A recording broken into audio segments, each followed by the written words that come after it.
News 12 presents The East End with Doug Geed. A calm, relaxing scene. This place is known as East Creek in Cutchogue.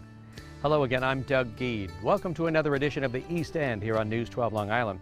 There are lots of little creeks like this all throughout the area. There are also lots of farms. And on this weekend's program, we'll introduce you to a veterinarian who takes care of a lot of the animals on those farms. We'll satisfy your sweet tooth by taking you inside the kitchens of Tate's Bake Shop, known for their chocolate chip cookies. But our first stop is something a little stronger than chocolate chip cookies. It's a distiller here on the East End that produces Long Island's first whiskey. All whiskey starts out as a beer, if you will, and the beginning of the process, we use our Old Howling Bastard beer, which is one of our premium beers, and we use that to make the base for the whiskey. So we use very high quality ingredients, and that's one of the things we're very encouraged about because it really shows up in the taste profile that we get. So it's actually a finished beer that you start with, or? We start with a complete beer. We make it just as we would in the beer process for the whiskey, with the exception of the hops. Since we don't need the bittering agent of the hops, we leave that taste out because it's not required, nor would it show up in the, we want it to show up in the whiskey. It distills down quite a bit. We lose the vast majority of it is distilled out. So you have a product that comes out of the still as about 160 proof, and then it's reduced down and goes into the cask, and then further down to the 95 proof that we see in our finished product. It's Long Island's first whiskey. We use a barley wine, which is Old Howling Bastard, a beer that Blue Point produces. So we're actually using a finished beer, distilling it, and producing this wonderful single malt whiskey. It's just got a wonderful character to it. It's just amazing taste profile. I don't want to pick a particular brand, but I will compare it to a very high-end single malt Scotch-style whiskey. It's made here in America, so it cannot be considered a Scotch. But if you pick one of your more favorite Scotch-style whiskeys, I would wholeheartedly ask you to take this and compare it to that. So you would call it actually a single malt whiskey, if that's the correct term? Yeah, we actually call it an American single malt whiskey. We're using 10-gallon new American charred oak barrels, and with whiskey you tailor the char of the barrel to the particular type of spirit that you're making. Okay. In our case, we want a nice hefty char. We're trying to get a deep flavor profile of the whiskey, so we use a significant char on these barrels. So how long is the whiskey in here?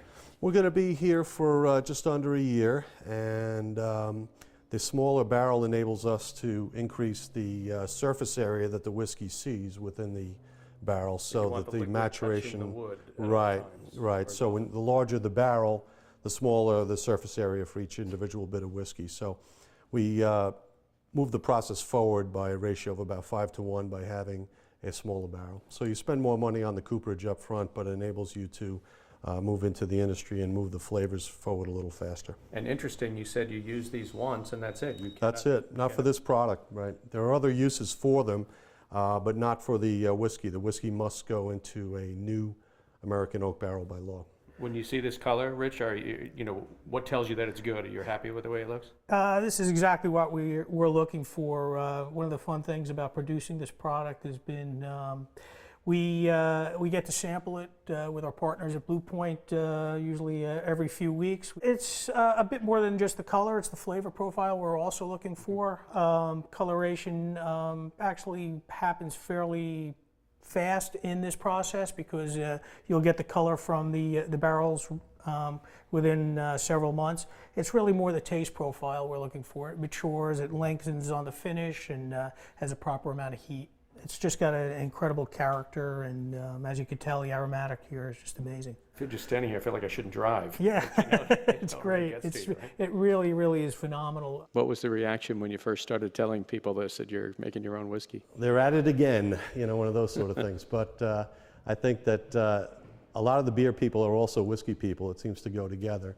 And a lot of those folks are enjoying whiskeys, and whiskeys have seen a significant growth. The American microdistilling scene is really coming on board for whiskeys now. Is that right? Yes. I know microbrews obviously have exploded, but I didn't realize it's for whiskeys as well. Yes, indeed. It's grown significantly in not so much this part of the country, but in other parts of the country.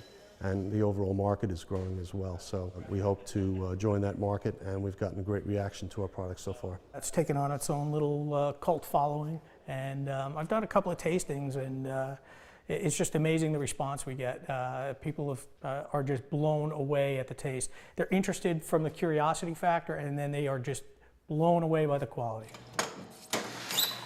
I love your label. What's the story behind that? Pine Barrens, Blue Point Brewery, our partner in this venture, they kind of sit on the other end of the Pine Barrens. We sit on this side of the Pine Barrens, so we thought what better name to designate the product.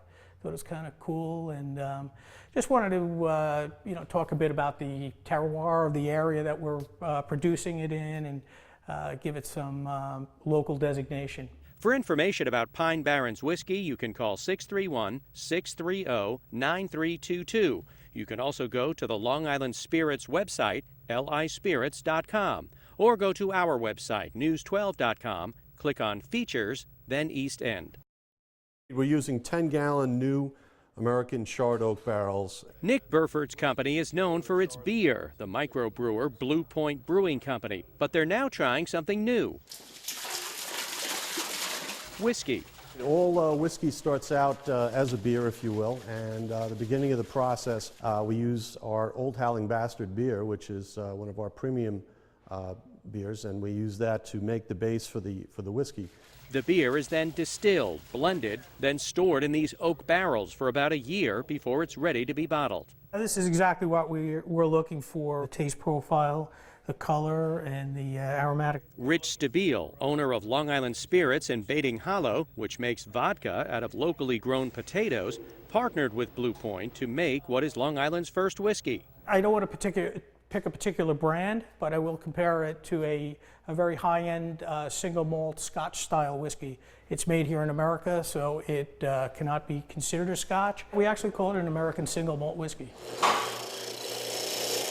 Pine Barrens whiskey is part of a national trend involving the emergence of small whiskey distillers. It's grown significantly in not so much this part of the country, but in other parts of the country, and the overall market is growing as well. It's taken on its own little cult following.